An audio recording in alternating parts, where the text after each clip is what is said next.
Bonjour les enfants, notre leçon de vocabulaire d'aujourd'hui s'intitule « Les mots et les expressions de temps ».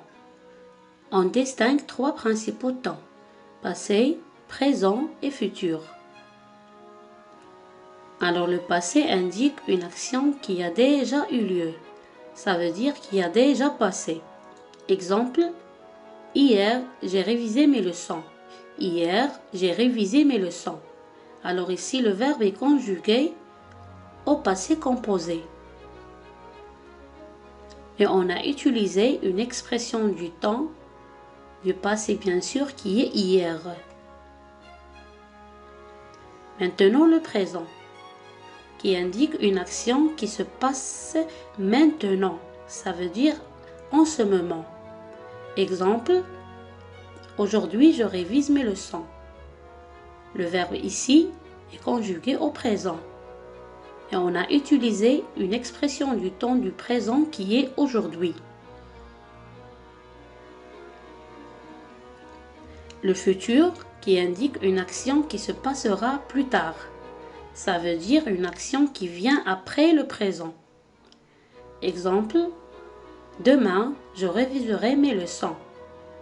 Le verbe ici est conjugué au futur.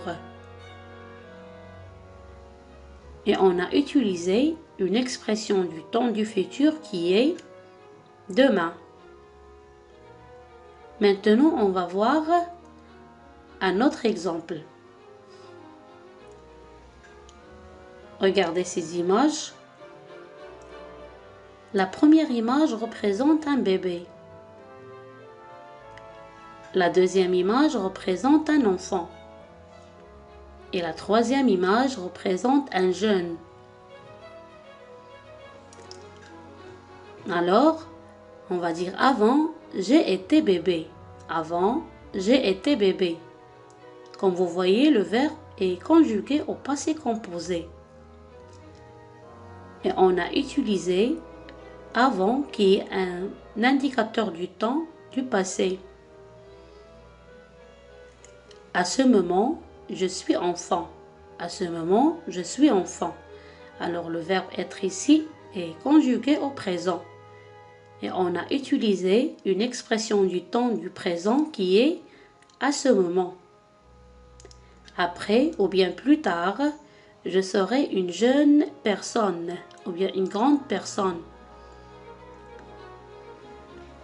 Ici, le verbe est conjugué au futur et on a utilisé après ou bien plus tard qui sont des expressions du futur.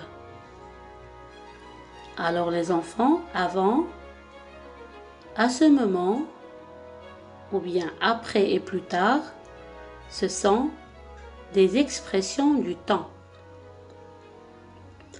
Voyons maintenant des autres expressions.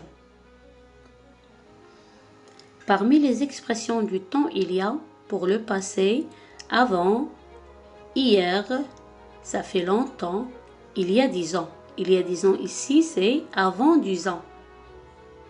Pour le présent, on a maintenant, aujourd'hui, en ce moment. Et pour le futur, on a après, le mois prochain, l'année prochaine. Quand vous voyez les enfants prochains, c'est le futur. Alors les enfants, j'espère que vous avez compris la leçon et bon courage.